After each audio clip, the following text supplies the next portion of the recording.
A reminder to please find your cell phones and set them to silent. Thank you.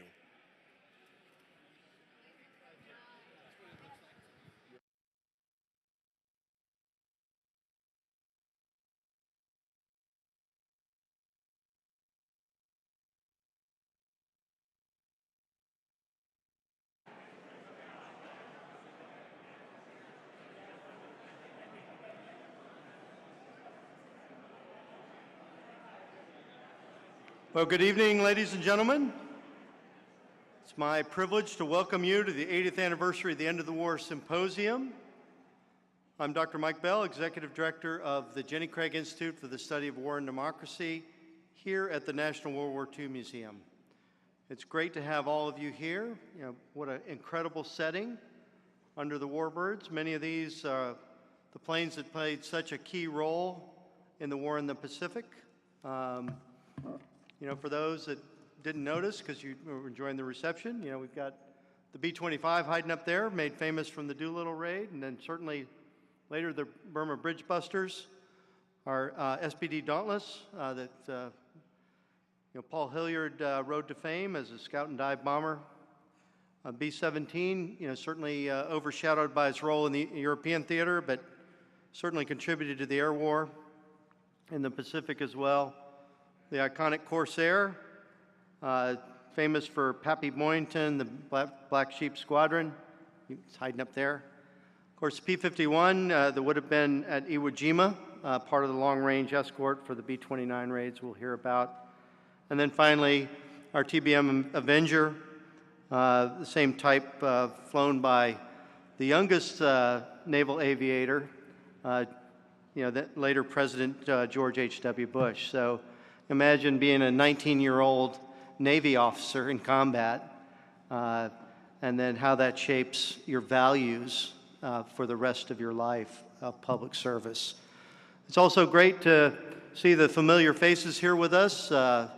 Many of you, between the travel and conferences, it's incredible to see this. It's almost like a reunion of old friends. So great to see that. I think this is a testament to the quality of the programs that we're able to put together and provide you. Also to your absolute devotion to continuing your personal education, but to support our programs as well. And then to those watching at home, sorry we sold this out, but those that had to stay home, thank you for tuning in. I hope you're able to share the links with friends and family so they can enjoy this program as well. And then we'll capture this and have it recorded, so come Monday, people will be able to access it as well and refer back. I would like to take an opportunity as well now to recognize some of you. All of you are important guests, but let's recognize a couple key groups. Any World War II veterans, homefront workers, or Holocaust survivors with us this evening? I'll ask if you are, please stand and be recognized or wave. For those that are watching at home, though, let's give them a round of applause.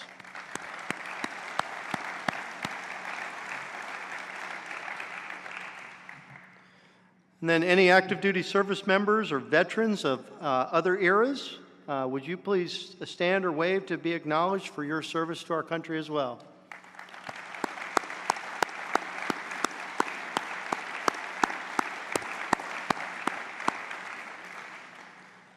And importantly, those who support and serve those service members and veterans, none of their service would be possible without the family members. So family members of active duty or veterans, would you please stand and wave and be acknowledged? Thank you.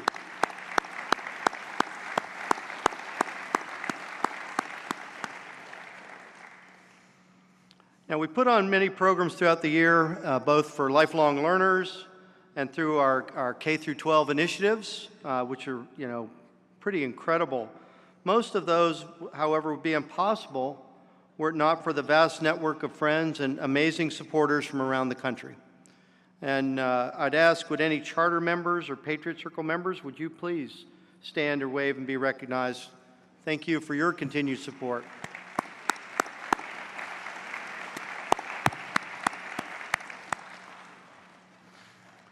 Now, I'd also like to recognize some of our presidential counselors that are here. They've been instrumental over the years in advising the Institute and the museum on programs, exhibition content, educational travel. Several are with us, and I'm sure many of you will have a chance to meet them later this evening and tomorrow. John McManus, where's John hiding? There he is. Craig Simons. Craig's here somewhere. There he is. There's Craig. Rich Frank, you'll see here in a moment. Nick Mueller. And of course, many of you know Nick is the founding president and CEO emeritus. Thank you, Nick, for all you've done and all you continue to do. And of course, our museum's leader, President and CEO Stephen Watson, thank you for your firm leadership, inspiration. And certainly, I'd also like to acknowledge Bob Hayes, one of our longtime trustees. He continues showing up at the conferences in an emeritus role, no doubt. Thanks, Bob. It's great to see you right here. And then we can't omit, all of our boss, particularly Stephen's boss, Suzanne Medier, who's chair of the Board of Trustees here at the museum. Suzanne and Bob, thank you for your leadership, your continued support. We really, really appreciate it. It makes a difference. And now to tonight's opening keynote. The General Raymond D. Mason Jr. Distinguished Lecture Series is endowed through the generosity of Major General and Mrs. Raymond D. Mason Jr. and the Raymond D. Mason Foundation. Now, General Mason served, before he was a general, in the European Theater of Operations in World War II in the 4th Armored Division of General Patton's 3rd Army. Prior to retiring from the military in 1976, he held several high-ranking Pentagon positions. His legacy of service is remembered here through this lecture series. Tonight's Mason lecture features someone you all are familiar with. Rich Frank, Vietnam combat veteran with the 101st Screaming Eagles, is one of the world's leading authorities on the Asia-Pacific theater in World War II. His seminal book, Guadalcanal, which covers the campaign that was integral in the first phases of the war. He's also the author of MacArthur, a concise and approachable but very scholarly biography of General MacArthur. Tower of Skulls, his first book in the trilogy on the Pacific War. And of course, we're all eagerly awaiting the second volume in that trilogy. And so we're trying not to bother Rich with too many tasks so he can keep on target. And of course, what he will be speaking on tonight, Downfall, the end of the Imperial Japanese Empire. Now, Rich, as you know, is a dear friend of the museum. In addition to serving as a presidential counselor, having a constant presence here on the campus, whether in person or virtually, for international conferences, media center podcasts and productions. We had a great one on Masters of the Air in 1945. Rich served as the chief historical consultant for our Road to Tokyo permanent exhibit. So we also put Rich to work abroad. He's joined many of our overseas educational travel programs around the world. We're fortunate to have him with us and on our team. Ladies and gentlemen, to take us on the road to surrender, it's my distinct honor to introduce the General Mason Distinguished Lecturer, Rich Frank.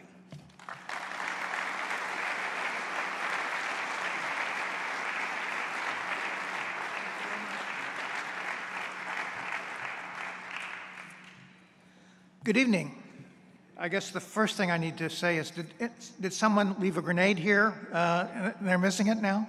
No, I guess not. It's always a pleasure to be here in this museum, and especially in this room with all these iconic aircraft from World War II and all the other iconic memorabilia of it. Let me start, as I like to do, with a story. Last year in November, we had our international conference.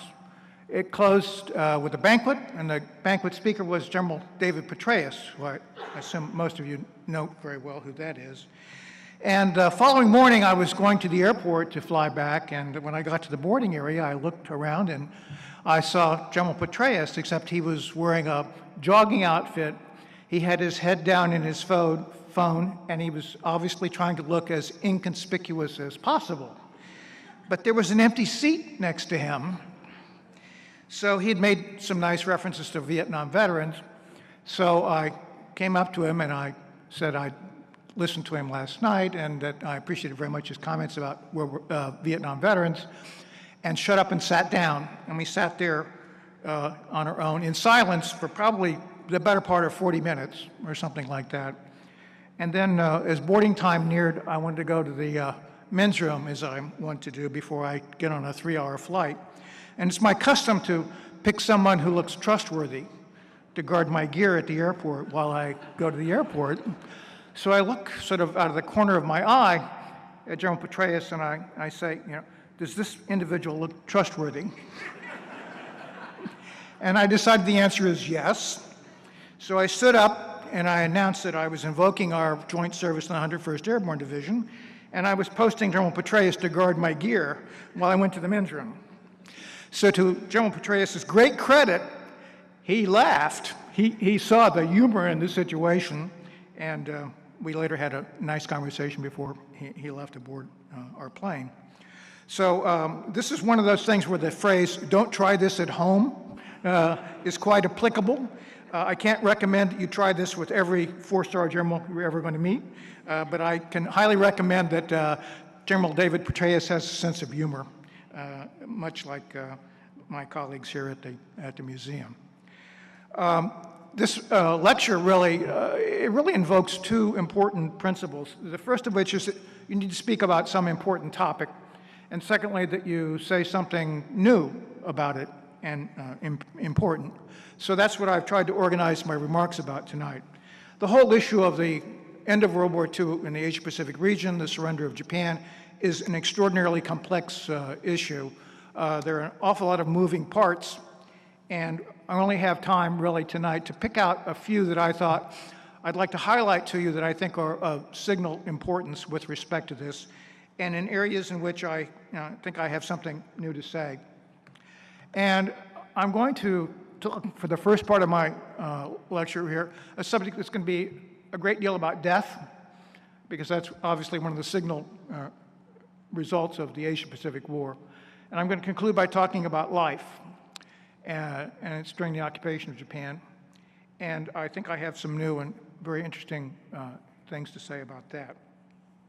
Now, a body of journalists identified the use of atomic bombs during World War II as the single greatest story in the entire 20th century. And you might think that that declaration and the fact that this was a war that involved the deaths of 60 to 70 million people, it truly changed the world, that would be enough to secure the place of the events I'm going to talk about tonight as obviously one of the great events in history, certainly in the 20th century history. But actually, that's only part of it. There's a historian, Professor Kenneth Pyle, who wrote a book called The Historians and Hiroshima, which was published last year. I know he's a very good historian, primarily because he writes well kindly about me. That always tells me that I'm dealing with a great historian over here. So what he has done in that book is he's gone into the issue that this morphed into, which is that beginning in the 1960s, there was a critical body of work by historians challenging the early narratives that tended to justify the use of atomic weapons in World War II. And here I must interject that I personally don't like to use the word revisionist. I think any historian who has new evidence or new interpretations is a revisionist, and I don't like to put a negative connotation on that word. I prefer the word critical, or the critical comments with respect to how the war ended. I think it's more accurately describes exactly what we're dealing with. So when you look at this body of evidence, it became a foundational piece of a searing indictment of basically all of American history. There were some historians who believed that it was such a singularly immoral act that it forever would bar Americans from claiming to have been of righteousness or justness in their history. and others believe that basically it has tarred everything from that point forward in American history. This burst out of the cloisters of the Academy, and became a national issue at the time of the Enola Gay controversy in 1995, and it's very much with us still.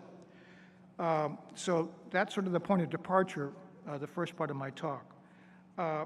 Quite fundamentally, I believe that this moral indictment and much of the other criticism works from literally a grossly upside-down portrait of the number and identity of the war's victims. Further, the factual premises that the factual premises of this narrative, I think, were fundamentally undermined by the body of evidence that was released from the 1990s forward, and showing that much of the presumptions and assumptions that were made by those historians were in error, sometimes grossly in error. And I want to move us on from that to some other issues, but the moral issue and how I approach that, I think, is the single most important thing I want to talk about this evening. I regret to report that for about 8 decades, the standard narrative framework that's been used in the U.S. and most of the West about this event, I believe, is in error, and seriously in error. The conflict was not simply the Pacific War. The Pacific War is an event that's defined as extending from December 1941 to August 1945.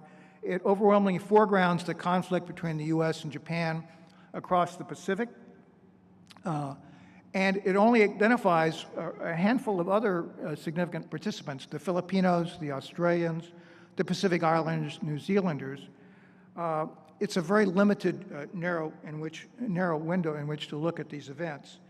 I think the conflict, properly understood, should be called the Asia-Pacific War. It commenced with Japan's war in China beginning in July 1937, and only ended officially about 97 months later. Japan enormously expanded the war in December 1941, and eventually would reach India on the west, and it would pierce far into the Pacific on the east. The numbers that were involved in the Asia-Pacific War, as much of the numbers we deal with during World War II, are uncertain.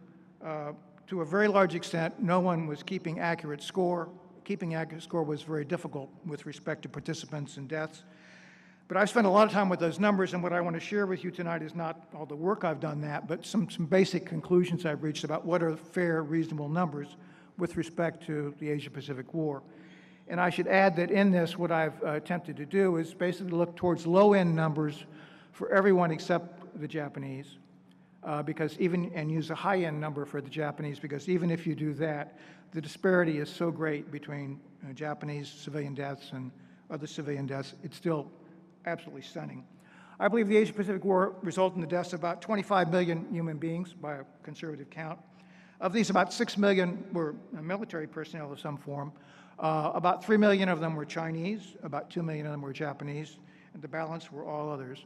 The museum has a website here that puts the total number of American deaths, both military personnel, merchant mariners, and some civilians, at about just under 115,000.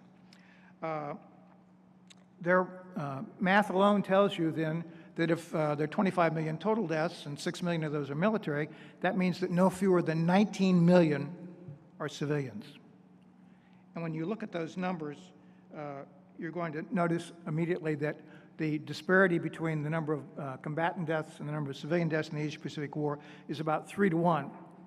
And as best I can determine, that is higher than the rate in the European theater, which does not get above about 2 to 1, primarily due to the enormous loss of military personnel on the Eastern Front. Now, when you break the 19 million figure down, what you find, in my view, is that, sorry about that. You're talking about 1 to 1.2 million Japanese civilian deaths. You're looking at about 12 million Chinese civilian deaths, although the numbers that have been published in academic and other forums or whatever here go way, way up above that number, but I stick with about 12 million. In addition to that, you've got a total of about 2.7 million people of what's now Indonesia, About 2.4 million of them starved to death, and about 300,000 were victims of being slave laborers and dying in Japanese service. In addition to that, you've got about 1 million people of what's now Vietnam, particularly in northern Vietnam, who died in 1945. And you've got about 2.3 million others, all the other places that Japan occupied and inflicted various forms of either direct action to kill people or their economic policies, which resulted in mass deaths from starvation and disease in so many areas. You have a question when you deal with this as to who was a civilian in Japan in 1945. Japanese leaders in March of 1945 issued orders that all Japanese males aged 15 to 60 and all Japanese females aged 17 to 40 became part of what they called volunteer patriotic units. They received minimal military training. They received no distinctive uniforms to set them apart from civilians.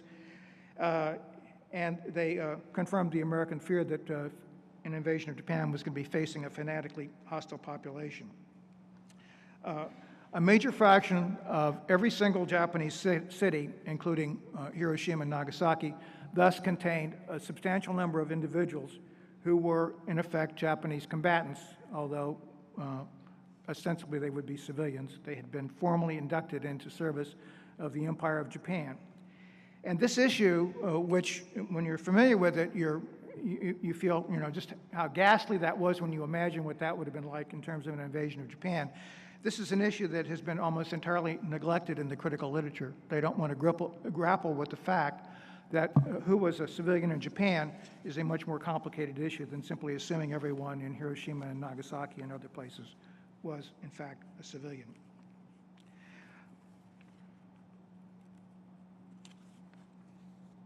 Now, just how stunning this distribution with respect to disparity, I think, can best be illustrated with a slide. And when you look at that, that's the 1:18 ratio. And you look further at the, over there, as you look at it to your left, Japanese, if you counted all the dead in Hiroshima and Nagasaki, both immediate and latent, which was about 210,000, about a fifth of that the image on your far left, they would be people who died at Hiroshima and Nagasaki either immediately or latently. You look at what you're looking at there in terms of the death of all other peoples, almost entirely other Asians, almost entirely other non-whites. In my work on this, I deal a lot with historians from the PRC or work on history from the PRC, from Indonesia, from other places in Asia, Southeast Asia, the Philippines. And I can tell you that in interaction with them, you repeatedly are being told that they just cannot understand how the Western and American historiography has basically talked about the deaths in Hiroshima and Nagasaki and not a peep about the deaths of all these other Asian civilians. And I think if we properly recognize this, it's important. But let me add one other point about this. I am disturbed by the fact that so much of this critical historiography does not enumerate and does not describe the deaths of non-combatant civilians who are not Japanese. But when I was writing my book, Downfall, I was very conscious of this, and one of the things I wanted to make sure I did was I was not going to treat the Japanese like some of this other literature treated these other Asians. And if you have ever read my book, you'll find that it starts off with a very searing description of the great Tokyo fire raid in March 1945, a very graphic description by name and by horror after horror of what's happening to the Japanese, mostly civilians. I also have a very extended passage with respect to what it was like to be on the ground in Hiroshima on August 6, 1945, because I did not want to do what I thought was being done by other historians, which is not to count and not treat as sharing a common humanity some part of the death toll in the Asia-Pacific War. And I wanted to treat the Japanese who died like I treated all the other people I address. And what I'm doing in the trilogy right now with respect to the Asia-Pacific War is very much grounded on exactly this point. It's the Asia-Pacific War. It's not only a military conflict, but it's this great moral issue that hangs over us with respect to what happened during World War II. Now, very briefly, I want to touch on what I call the invasion that never was. Part of the controversy that's enveloped the use of atomic weapons for years has been the question about whether there was a trade-off between atomic weapons and the U.S. plans to invade Japan. The critical literature had a lot of work challenging that. That was up through the mid-1990s. Well, what it turned out was that there was a huge body of American evidence and some Japanese evidence that had been classified and not released because it talked about radio intelligence. And radio intelligence classification that was followed after World War II not only expressly classified the raw products and raw materials with respect to radio intelligence, but it also led to the classification of papers, documents that talked about radio intelligence. They wanted to leave no trace of that type of evidence.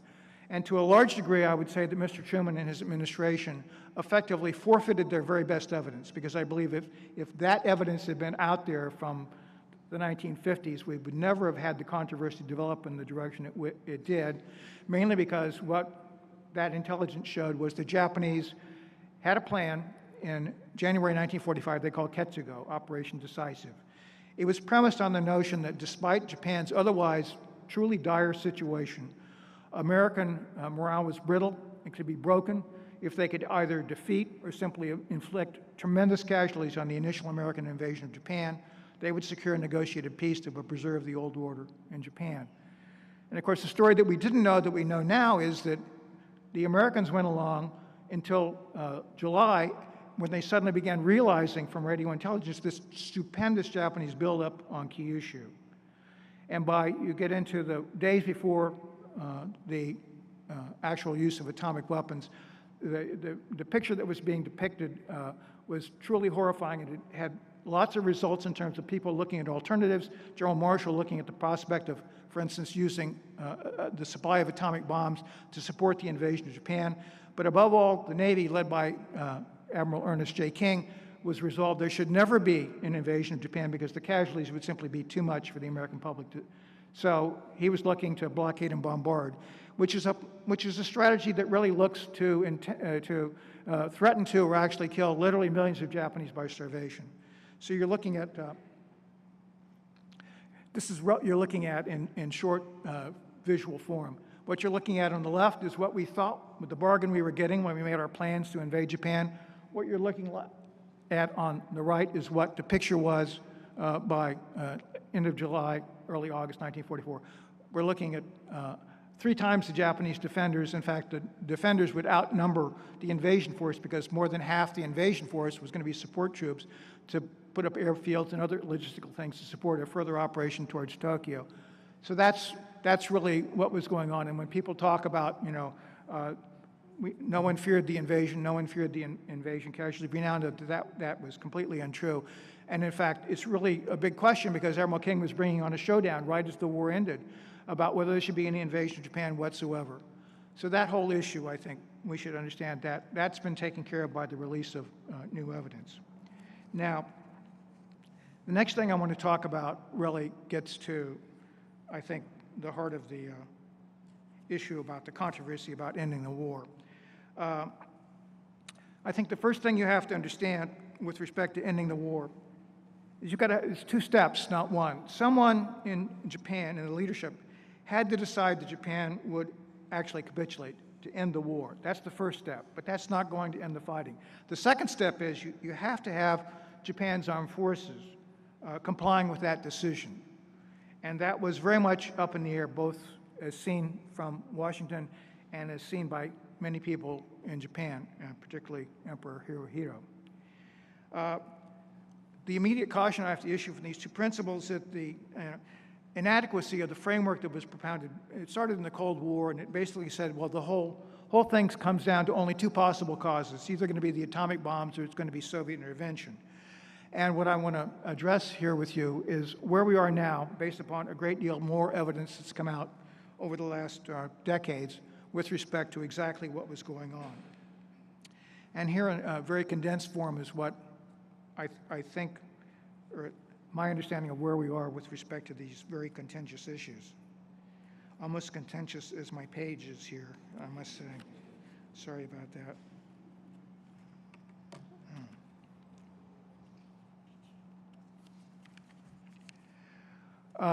In Japan, there was a group we tend to call the Peace Party, and this was some of the top Japanese leadership, both on the armed forces side as well as some of the civilians. And they had developed a plan between March and June 1945 in which they realized that the only way they could bring the war to a close, as they talked about, was to have the emperor intervene to effectively break the deadlock Japan was in with respect to its military-dominated government. When the Enola Gay, the B-29 that dropped the atomic bomb on Hiroshima, opened its bomb bay doors on the morning of August 6th, the problem was that the tight grip of the Japanese militarists in their strategy, which they called Ketsugo, Operation Decisive, was unchallenged at that point. And it had a political end to it, which was they believed that by staging that battle in the Japanese homeland, they would break American will and they should then get a negotiated peace, much to the taste of them, which preserved the old order in Japan, which of course was an absolute anathema to the United States. They received word after the blast at Hiroshima that something really dreadful had happened, and then they had monitored a broadcast by President Harry S. Truman, who announced that later that day that the attack on Hiroshima had been done by an atomic bomb. Now, there was an inter-cabinet in Japan, which officially called the Supreme Council for Direction of the War, but it was always known in shorthand in Japan and since in the history as the Big Six. And here you see the lineup as we're going to find here after Hiroshima. The Big Six had three members that we tend to look upon as the peace group, and then we have the hardliners on the other side. The critical issue with respect to what was going on was that although the inter-cabinet, this Big Six, had the absolute power of decision-making with respect to Japan's fate, it operated under a protocol in which the Big Six could only enact or implement a policy by unanimous vote. It had to be 6-0 or there was no policy. And you'll see here, if you look at the lineup there, there's only one civilian in this Big Six, the Foreign Minister Togo. So the military had not only a position of stranglehold on the Big Six, but under the rules they had like 5 vetoes for anything that was not to their taste. Now years ago I was at a conference and I was giving a talk on this similar area, and after it was over, a historian from Japan came up to me and we were chatting. He had interesting things to say. And I remarked to him, I said, you know, it's extremely difficult to explain to an American audience now just how dysfunctional the Japanese decision-making process is, or was at that time. And he looked at me and said, you should try to explain it to a Japanese audience. You know, this is, I've said many times that, you know, basically Imperial Japan had the most dysfunctional strategic and military policy-making body of all the combatants in World War II. And when you think that the Italians were ahead of them, you can see just exactly how horrifying the picture I'm presenting of this. Okay. Well, after word of Hiroshima reached the Big Six, the Imperial Army insisted that they had to have an investigation to confirm that the Americans had actually used an atomic bomb. What's really fascinating is that the Imperial Navy, in the form of the Navy Minister Toyota, said, well, you know, maybe the Americans do have one atomic bomb, but they can't have that many of them. They won't be that powerful, and maybe international pressure will dissuade the Americans from using them. Now, what gets skipped over in this process, which I find a very important point, is that the Big Six did not, after Truman's broadcast, convene some technical experts, some scientists, to explain, hey, what is this thing, an atomic bomb? They knew. They all knew, right, from that moment when they were told that the Americans had used an atomic bomb. And they had this meeting and they had this discussion. So the problem was not, from their perspective, whether the Americans had an atomic bomb or not. The problem was these other issues with respect to, well, essentially, well, do they really have an arsenal of these weapons, whatever here. So I think if you understand that, you'll understand why this mooted issue of a demonstration of a bomb would never have worked against the Japanese leadership. Their response would have been, that's very interesting, let's see you do 3 in a row, right? And we didn't have that many bombs to be doing demonstrations. And the scientists had American scientists had some other issues with respect to this, not to mention the least was, you announce you're going to do demonstrations, they put some POWs in the neighborhood or things like that. So yeah, the idea that the demonstration of an atomic bomb working to induce Japan's surrender is probably the least credible issue that's come out of this critical literature in all these years. Now, what we, I was going to mention that actually this whole idea that it would take more than one bomb was actually originally mooted by an American admiral named William Purnell, who said right from the get-go, he said, well, we need one bomb to show we have a bomb and a second bomb to show or bluff that we have an arsenal. And General Leslie Groves, who headed up the Manhattan Project, picked up on that.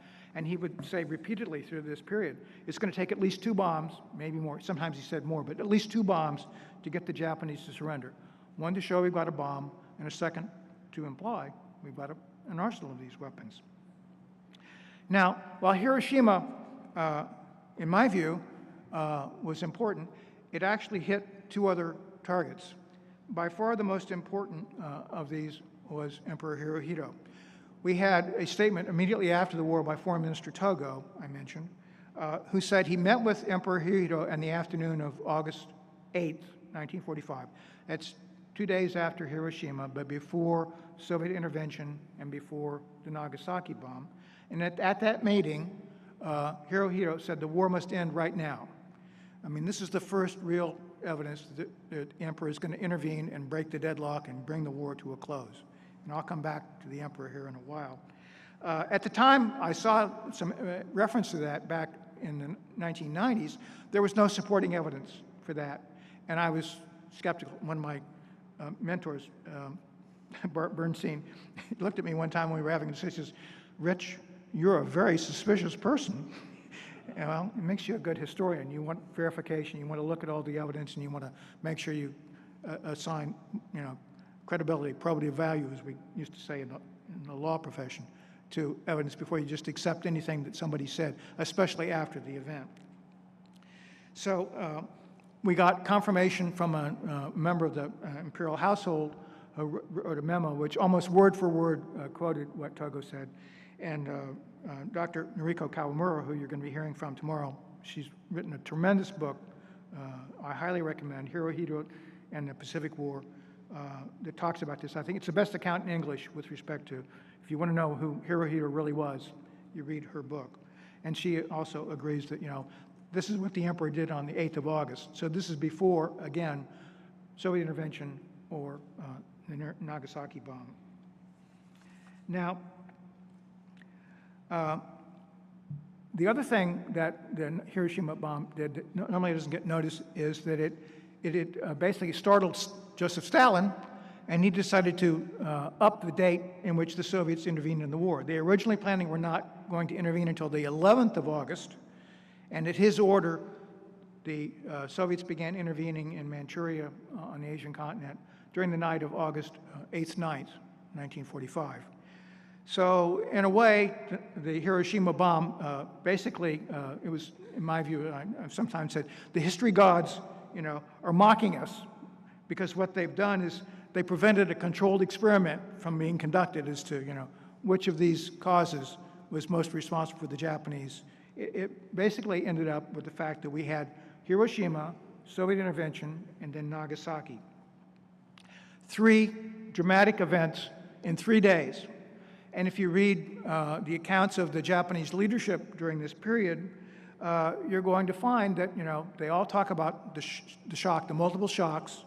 And when you read their accounts, you'll see right there on the printed page, between accounts, they'll go from, well, I think the main causes of the surrender were A, B, and C, and then they give another statement. They say, no, it's C, B, A. They themselves could not say. And there is a credible amount of historical analysis saying that basically it's almost impossible now to untangle what motivated the leadership. But I would argue that there's one major exception to that, and that's Emperor Hirohito. As an attorney who's worked with witnesses and documentary evidence for about 30 years, one of the most basic principles that you learn, if not in law school, it's taught there, but you learn it certainly in practice, is that all other things being equal, the first thing you look at is what a witness recorded or said at the time. Documents most proximate to the time carry the most weight. That's where you look to find out what really happened. Human memory is very fallible. It's highly subjective to later acquired information. It frequently has an internal editor, which tends to put someone in the best possible light. That's a very common feature of it. It's not to be relied upon as you get further and further away from events.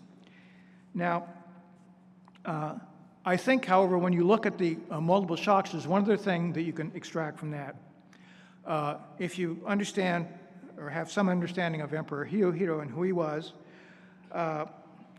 he that formidable a thinker, or was he that steely a personality that he was impervious to these huge shocks?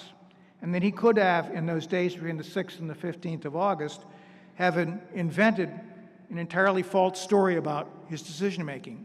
And my answer to that is, it's not very likely. I think he was a human being at one level, and the same rules applied to him.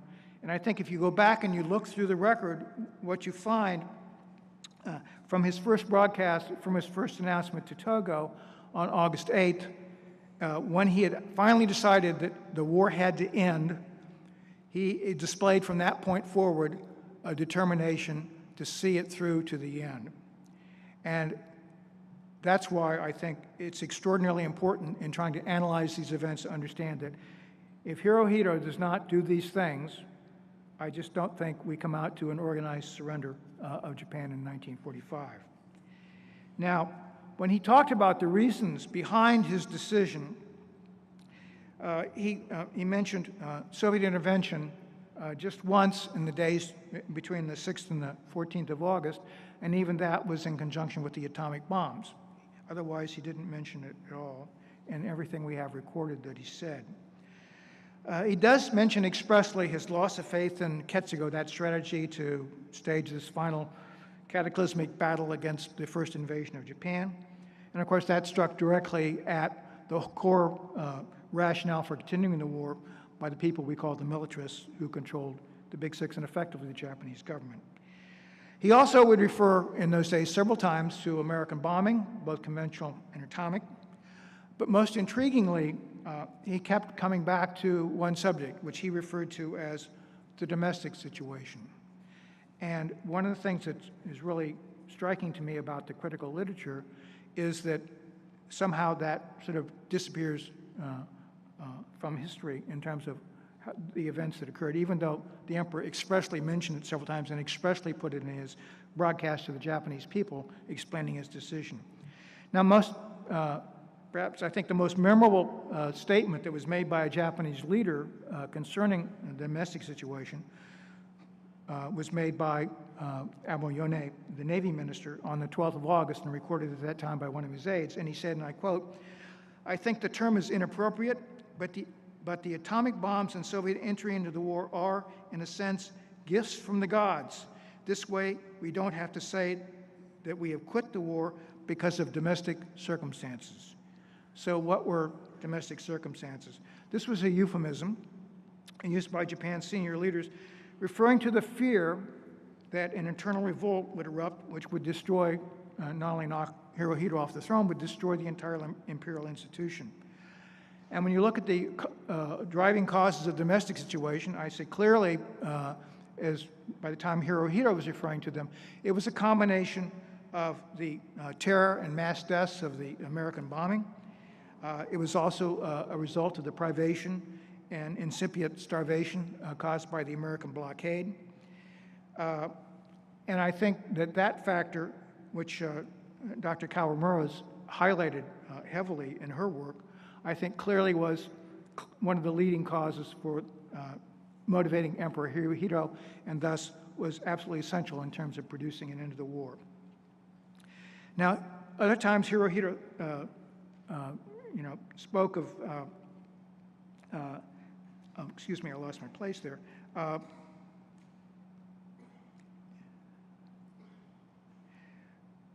When you try to then untangle all of this and come up with a rank ordering, I think the loss of faith of Ketsugo played an important part because it showed that he definitely no longer regarded the Big Six as having a solution to Japan's dilemma. And I think that when you look at the other factors that were involved here, you have to recognize we're talking about a combination now of the atomic bombs, domestic circumstances, which means that you're looking also at the blockade and the American bombing. So these multiple causes resulted in Japan's surrender. Of these, I still would tend to highlight the atomic bomb because it did the first step, which was move the emperor off of being silent to moving to break the deadline to end the war. Now, I've talked a good deal here about these issues, and these issues, of course, have heavily involved death. And I wanted to end this discussion with talk about life. Just prior to when the occupation began, in August 1945, Washington sent instructions to the occupation commander, General of the Army Douglas MacArthur. He was expressly told he was to do nothing about the emperor without clearance from Washington. And he was also told in these instructions that the Japanese government would be responsible for Japan's internal affairs, and this very much included feeding the Japanese population. Now, American pledges to the Japanese in terms of the surrender included the fact that ordinary Japanese would not be subject to war crimes trials, and those overseas would be returned to Japan. At that time, there were about 6 to 6.5 million Japanese overseas, split almost evenly between military personnel and civilians. At the same time, there were hundreds of thousands of other Asians who had been held in Japan mostly as slave laborers, and they were to be repatriated to their home country.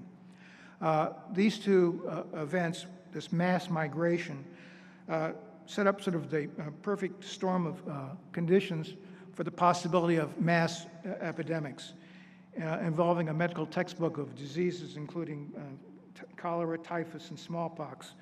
One particular episode was illustrative of this. A group of 17,000 Korean slave laborers were being returned to Japan. They got to Busan.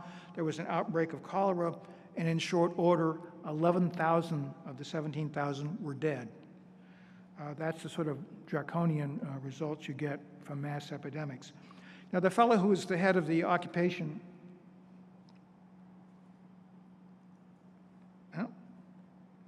I'm sorry, this is frozen. Can you move us along to another slide? Okay. This is not the first catastrophic failure of PowerPoints in my life. So I'll have to wing it, and you'll have to, well, I won't do that. Okay. There was a fellow named Crawford Sams. He was a colonel, later became a brigadier general. He was a trained neurosurgeon, and neurosurgeons are a very special breed of doctors. If you don't believe that, just ask them, and they'll tell you that they're head and shoulders above everyone else, like most surgeons. That's a very special profession. He had been in the Army Medical Corps. He'd been a senior officer by World War II and been involved in medical planning and sending some planning. Oh, there we go. Thank you very much. Over here. There's Crawford looking at his usual smiling self at you. He's very authoritarian, very driven, very no-nonsense, not a guy for your dinner party, but, he's not really, if you were a germ or virus, you weren't really fond of him. He recognized this tremendous crisis that they were facing with respect to this, and he took immediate and dramatic action. He got the Japanese medical profession, which had been entirely under the thumb of the Japanese militarists. He freed them up. He ran a headquarters that never had more than 150 Americans and some Japanese in it, and he mounted a whole succession of these dramatic efforts against these various outbreaks of various epidemics throughout Japan in 1945, 1946, into 1947. In addition to that, he instituted a lot of other medical reforms. One dramatic measure of his success was the Japanese annualized death rate in 1940, which is to say before they got into war with the U.S., was 18.7 persons per 1,000 persons per year. By 1952, at the end of the occupation, the annualized Japanese death rate had collapsed to 8.1 persons per 1,000 persons per year. In other words, he'd more than halved Japanese annualized death rate in that time.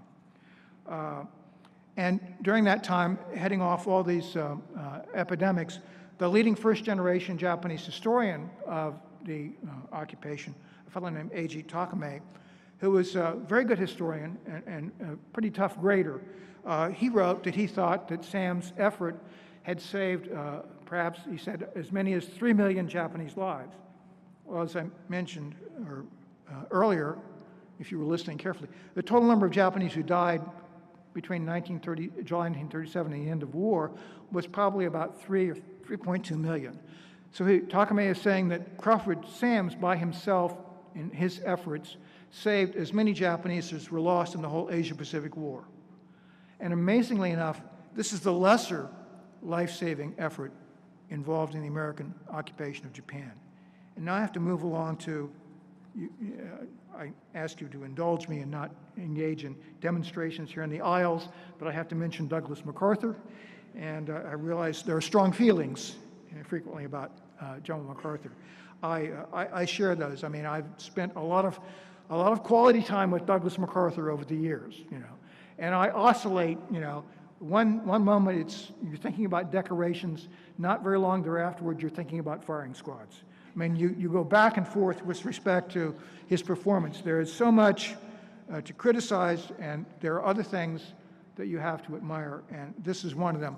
What happened when the American occupation began? Immediately, Japanese officials began telling the American occupation authorities that Japan was heading towards a food crisis, that the 1945 rice crop had collapsed, and that there were likely going to be famine conditions in the middle of 1946. At that time, the Japanese operated in what they called a rice year. The major rice harvest was in September, October. The new rice year began on the 1st of November. And it was like, mathematical. I mean, you took what the rice crop was, you divided it up over those days of the rice year and looked at the population and see what you got. And the answer was that they were not going to have enough food, even at very reduced rations, which the Japanese were on in 1945. The collapse was between about 10 million metric tons to about 6.4 metric tons. Now, what's particularly significant with respect to this is that the rural people, the farmers, the producers, they were going to have enough food to eat regardless. However, the population that was at risk was the urban dwellers. And in the end of 1944, as best we can tell, there were about 44 million of those. Now, due to the bombing and then the severe food crisis that ensued right after the end of the war, there was a tremendous depopulation of Japanese cities. So the urban populations collapsed by about a half. And MacArthur was convinced by December 1945, December 1945, that the Japanese were correct and they were going to face a famine in 1946. He further concluded that the only thing that could save them from a catastrophic famine was U.S. food. And he knew that was not going to be an easy sell with respect to the Japanese. Oops. Okay, I don't care. You can put it up now. He had, in January 1945, he began a campaign, a crusade, to convince Washington that we had to send U.S. food, lots of it, to Japan. This did not go over well in Washington. It was very Eurocentrically oriented. There were lots of other places like India and Germany that were desperate for food. It took a long campaign, and MacArthur did what MacArthur does best, which is after sort of the rational, reasoned pleas for how this should be done, he decided to scare the hell out of them and sent them very apocalyptic depictions about how the famine would take place, there would be civil disorder that would be uncontrollable, basically the occupation would collapse, certainly physically and also morally. And if we let millions of Japanese starve to death, what do you think our message is? We've come to bring you freedom and all the delights of Western democracy. I don't think that would have sold very well. President Truman, to his great credit, in May of 1946, agreed that the food had to be shipped. It was shipped. You can see here in this slide, you'll notice that I should tell you that the entire population of Tokyo at that time was about 2.5 million. So this tells you that we were feeding every single Japanese in Tokyo in July and August 1945. I don't know about you, but I can't go 2 months without any food, and I don't think many people could. We're feeding the numbers you see elsewhere there with respect to the numbers you see in July, August, and September 1945. This is probably equal to, or just about equal to, all the Japanese in those urban areas who had remained through up to this period. So we're feeding basically Tokyo and everybody who's in other major cities in Japan in 1945. The records on this, which I found at the MacArthur Memorial Archive with the great help of Jim Zobel, which you'll hear from tomorrow also, they wrote up that they think that the food program saved them. They put it 11 million Japanese from starvation. Notice they didn't say from death, they said from starvation. I think realistic number would be that if this had actually gone on to absolute collapse, you're looking at between 3 and 6 million Japanese starving to death in 1946, on top of the 3 million that Crawford Sam saves. And I would submit to you that I'm not aware of any other instance, at least in the last 1,000 years, in which a conquering power has occupied an enemy nation, and in that occupation saved more lives than they took in the war. Thank you. And now we're going to do some Q&A. Well, thank you, Rich. Ladies and gentlemen, if you can raise your hand, Connie or I will bring the microphone to you. Rich, we're going to start in the front row to your right. Okay, very good.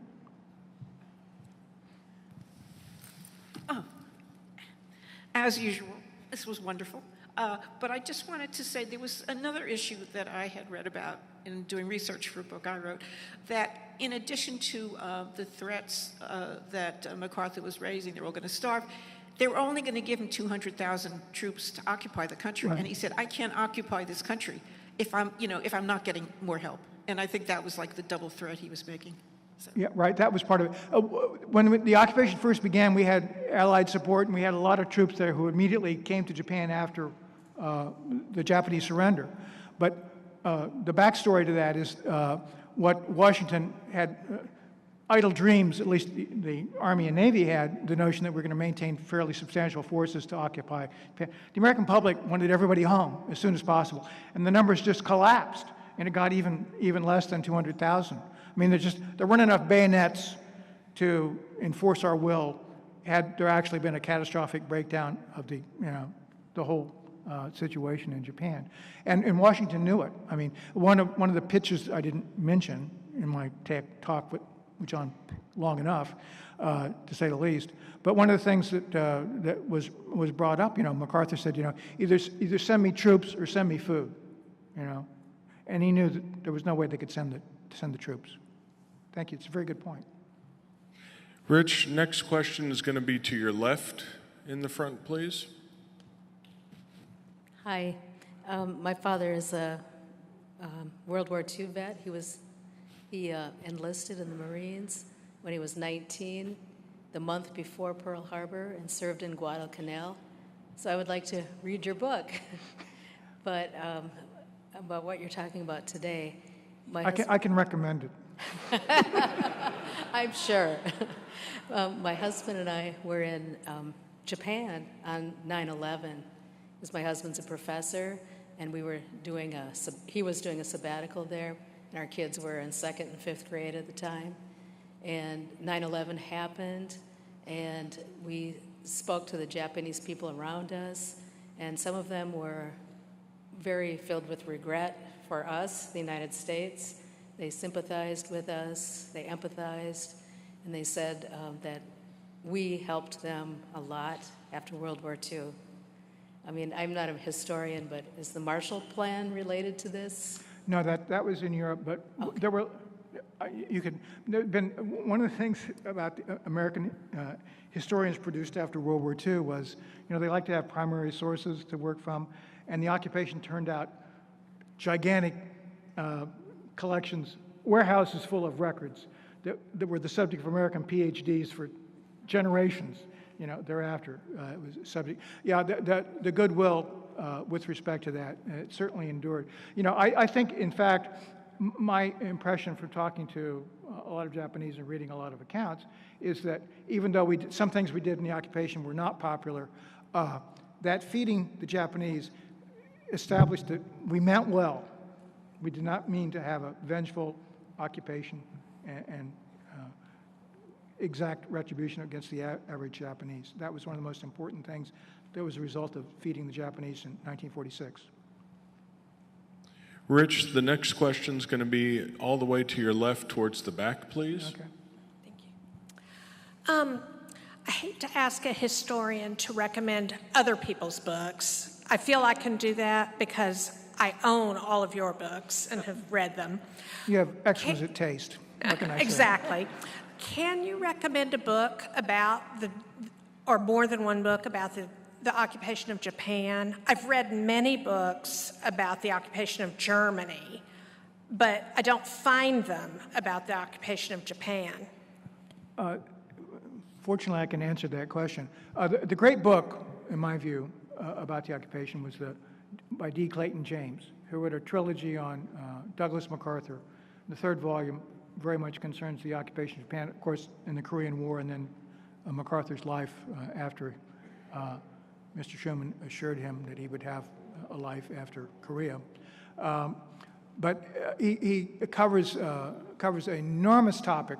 There were so many dimensions of that occupation. You could have multiple conferences just about that subject. But it's a fascinating subject.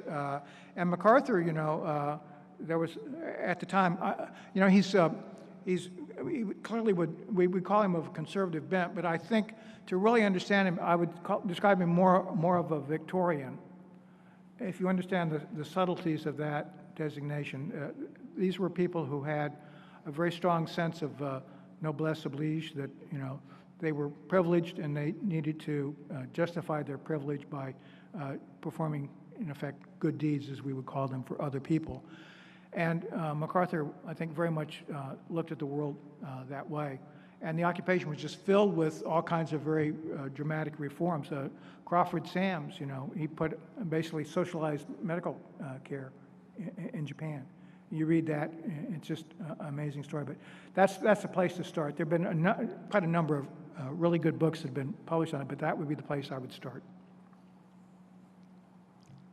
Rich, we're going to stay to the left, about halfway back in the center of the aisle. Hi, thank you for a great talk. I was curious to learn more. What was the basis for Japan's leaders' concern about domestic unrest? Had there been increases in arrests of resistance leaders or protests or anything like that? Okay. Well, if you study Japan's history, you'll see that, you know, during the Great Meiji Restoration, there was a great deal of civil turmoil during that period. So it was within living memory that they had serious issues with respect to civil turmoil. And the regime was carefully, there's a literature on that. John Dower has covered that a lot with respect to the fact that people, you know, they had agents going around reading graffiti that was written in train stations and things like that were reported as serious evidence of civil unrest or whatever. So it was various, and I think also what you have to get back to, if you look at the value system that had been instilled into the Japanese, you know, all the Japanese and the leadership, you know, the notion of preservation of the kakute, the Japanese way. It's very hard to translate that directly into the American experience, but sort of an essence of what it meant to be Japanese. And the notion for most Japanese that whole system, which they identified as being the very identity of being Japanese, was going to be overthrown by Japanese people, was, I think, the most awful thing that most of them could contemplate, even more so than the possibility of the Americans or the Russians coming in and changing the government, changing the emperor institution or whatever here. That was, you know, just almost unimaginably terrible for anyone to contemplate. We're going to stay to your left with Connie, Rich. Okay. So we're leaning a lot to the left, you'll notice here. I don't know whether there's any significance in that or not. Yes. I think you allude to this in Downfall and maybe a little bit early on tonight. Had the bombs not been dropped and the emperor stepped in and said we have to sort of stop, the strategic bombing campaign that would have continued in 1945, already the transportation network was almost destroyed, but that would have destroyed it completely. And with an embargo of anything coming in to Japan, is it reasonable to assume that the starvation that MacArthur and the country, the U.S., staved off, in fact, would have occurred, or it would have even been worse? Well, this gets into counterfactual history, which is, for years was treated as a pretty taboo subject for historians in America. That you didn't talk counterfactual history. And one of the occasions for which, for the first time, the barriers on that were dropped on a widespread scale were with respect to the atomic bombs and the surrender of Japan. And the literature is just replete with counterfactual accounts of what would have happened without the bombs or various other permutations. And you're right, and I talk about this, and basically what you're looking at, the strategic bombing campaign was switching to firebombing about 30 more Japanese cities, but it was also aimed to destroy the rail system.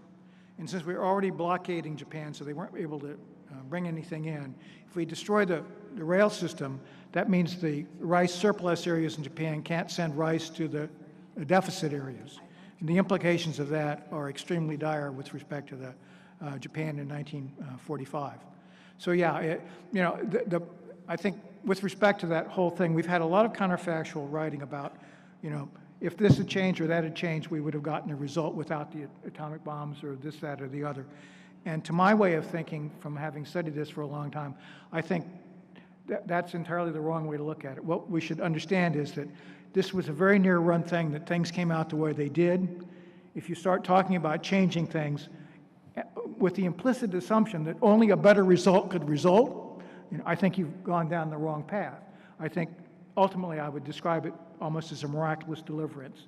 And if you read contemporary accounts by both Americans and some Japanese, all of them were just startled that the war ended so suddenly, and basically before it went on to this agonizing culmination of the blockade, the bombardment, Russian invasion, whatever here. There's so many negative things that could have happened that didn't happen, and so few things with respect to these counterfactuals that we can say with any confidence would have happened without the way events played out. So that's my view. We're going to have time for about 2, maybe 3 more questions. Rich, we're going to go to your right side here.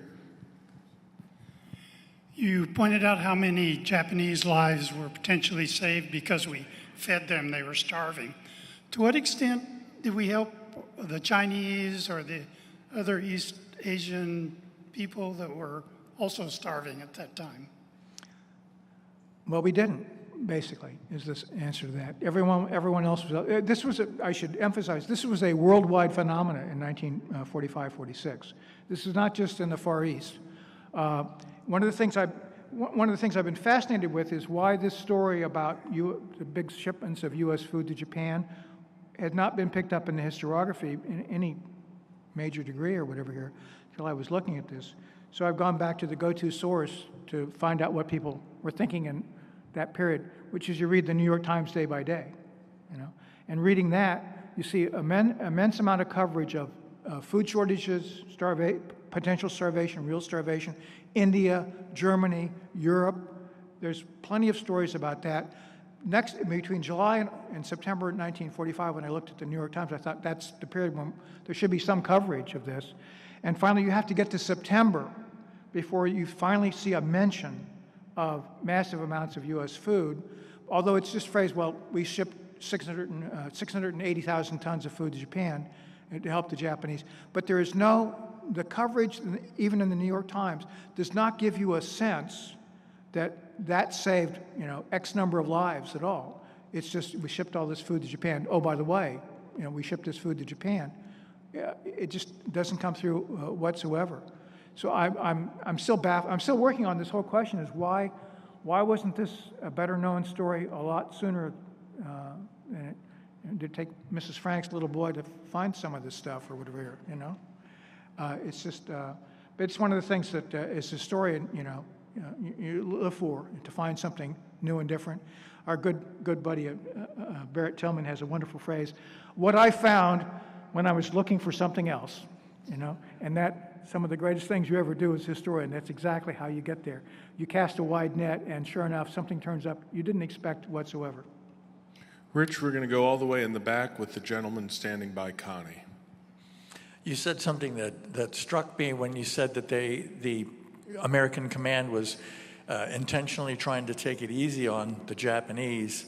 And I just found that interesting and wondered if that was a part of American legacy or what was the formation of that. I know that George Washington wanted to take it easy on the British after the Revolutionary War, and in the context of Pearl Harbor and Bataan Death March and the POW camps, it's very interesting.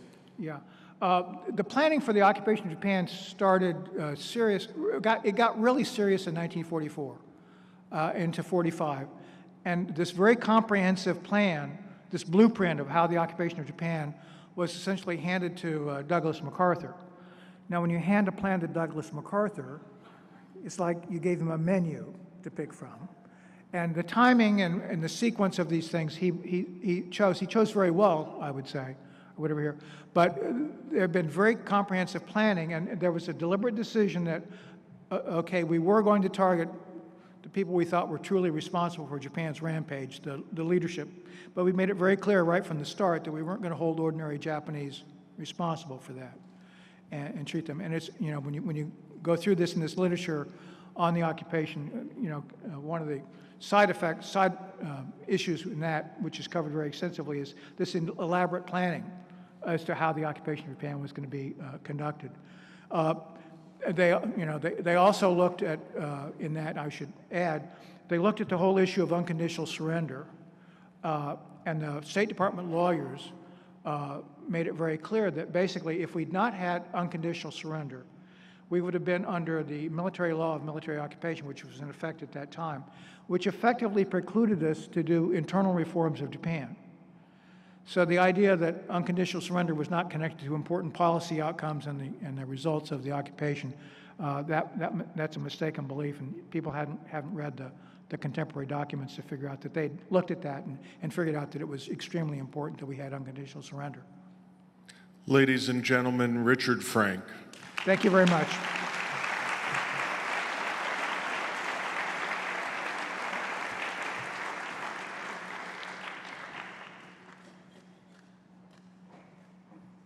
Well, Rich, what a great start to an amazing symposium ahead.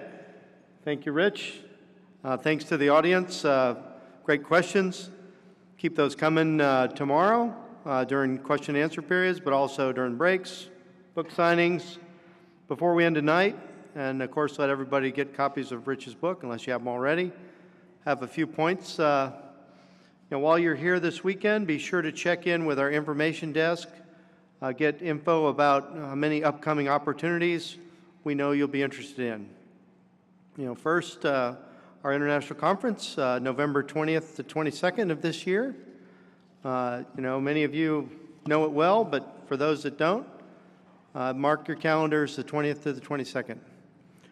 We have a wide array of overseas educational tours and travel, many of which feature the distinguished historians, symposium speakers, and some of our own Institute historians.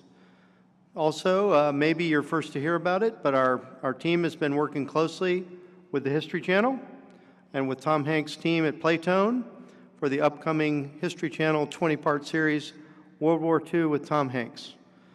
This will be a major event in the World War II history community. We're honored and delighted to play a key role behind the scenes. A little bit of some of our folks on camera. But it'll be coming out next year, and you'll certainly hear more about it and the release dates, but we're excited and we're proud to be a part of that effort. Now for tonight, Rich will be signing books over on to my left. We can start our open house, which will run till 9 p.m., 2100 for those military time folks, right? You can see the galleries after hours. We have U.S. Freedom Pavilion here. Fighting for the Right to Fight, the special exhibit. Liberation Pavilion, which includes the viewing of our award-winning Freedom Theater on the 3rd floor. Same award that Beyond All Boundaries won. Freedom Theater won that this past year. So hopefully you'll get a chance to see that if you haven't already. We'll also have a special presentation of our Illuminate the Night program with the Victory Bells performing in Stage Door Canteen at 8 p.m., followed at 8:30 by the Sound and Light Show, Expressions of America, just outside on the Barksdale Parade Ground. So 8 o'clock Victory Bells, 8:30 Expressions of America. And of course, for those, since Rich has been talking about famine, the American Sector Restaurant is open late. It'll be open till 9 p.m. Cafe Normandy at the hotel is also open till 9. So, don't leave out. Tomorrow we'll be in the Arcadia Ballroom at the Higgins on the 2nd floor. You've scoped that out. There's breakfast available there from 7 to 9 on the Arcadia Terrace. The program will start at 9 a.m. We'll open the doors for seating as soon as the room is set for the day, so don't break in before that. Once it's set, we'll be good. I would tell you, though, C-SPAN will be broadcasting live tomorrow. And so have great questions, but just so everybody knows, there's a disclaimer. Tomorrow morning, we'll have breakfast for you. Be ready. We've got a great day ahead. Thanks for staying with me with the announcements. More importantly, thanks for being here, and thanks for all your support. One last round of applause for Rich this evening.